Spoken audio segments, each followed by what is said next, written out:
The car came to a stop on the curved drive, and my heart was in my throat. I slumped lower in the back seat. Maybe if I refused to get out, Taylor or the driver would take me somewhere else. Why had my parents thought sending me here was a good idea? Why? In all the years I had to deal with their jobs within the magical government of summoners, why now did they get the bright idea to tuck me away at some damn academy? It's not like I can even use my magic, I muttered under my breath. What was that? Taylor asked. Nothing. Just nothing. I was the daughter of 2 members of the Academy of Ancients Council. They used to be officials, but recent events had caused the council to grow in order to weed out corruption. For these last couple of years, my life had gone from bearable to hardly tolerable. Everyone assumed I had it made, that this was the life. I wondered what they'd think if they knew the truth about my family and me, if they knew that I had to live a lie every day. Even now, coming here, I had to pretend. Meg, Taylor said, twisting around to look at me. I know this isn't what you wanted, but it's for the best. You have to get out of the car eventually. He'd been the driver for my family for a decade at least. His brown hair had gone gray at the temples, and the wrinkles around his eyes were far more pronounced than they used to be. Like all the others who were close to my family, he'd been sworn to secrecy and bonded to that oath by blood. He also wasn't merely a driver. That was simply his cover. He was one of my parents' most trusted personal guards. Unlike some of the other people I saw daily, Taylor had a fun, more relaxed side.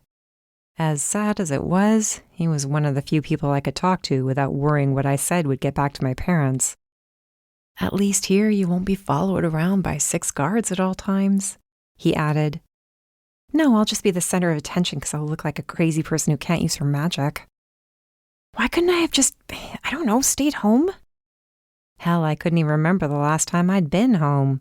I tried over and over to get my parents to let me be on my own.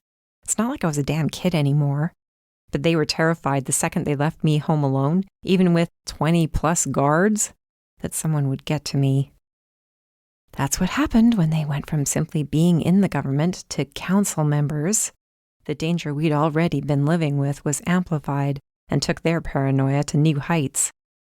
Staying home without them there to drive me crazy every day would have been a dream, especially after I'd spent so much time traveling with them from one base to another. I glanced up at Taylor, waiting for him to answer my question. He was scowling, which wasn't normal for him unless something was wrong. What? I asked, sitting forward. Nothing. You don't want to be late meeting Headmaster Hook, do you? I'm not getting out of this car until you tell me what you're hiding. What's going on? He tapped his fingers on the center console. I knew he'd give in. That was the other reason I liked Taylor. He never felt the need to keep me in the dark. Once I was old enough to understand the dangers having my last name entailed, he kept me in the loop. My parents wouldn't even do that. They lied right to my face. And to keep matters simple, I played dumb to make them feel better. The house wards were broken 2 weeks ago, Taylor told me. Someone made it inside. We're not sure who or how many. Did they take anything? I asked. 2 weeks ago, and up until this morning, I was staying with my parents at a fancy chateau reserved for visiting members of the Academy of Ancients Council. They had business to attend to for the next few months in Maine. This academy was the closest one to their location, which is why I thought I was being dumped here instead of being allowed to stay home. Nothing was taken, Taylor replied. He didn't have to say anything else. The intruders hadn't been after something. They'd been after someone. Wouldn't it be safer if I was with them at the chateau? I argued. The notion was brought up, but your parents believe only they're the targets. They don't want you anywhere near them in case there's trouble. I scoffed. You mean they don't want to deal with my depressing moods and have to continually fend off questions about why their daughter doesn't use magic?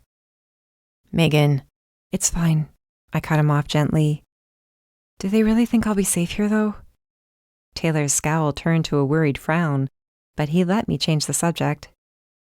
Aside from once being a fortress, this place has seen its fair share of shit in the past couple of years. Honestly, this campus is probably safer than the government building,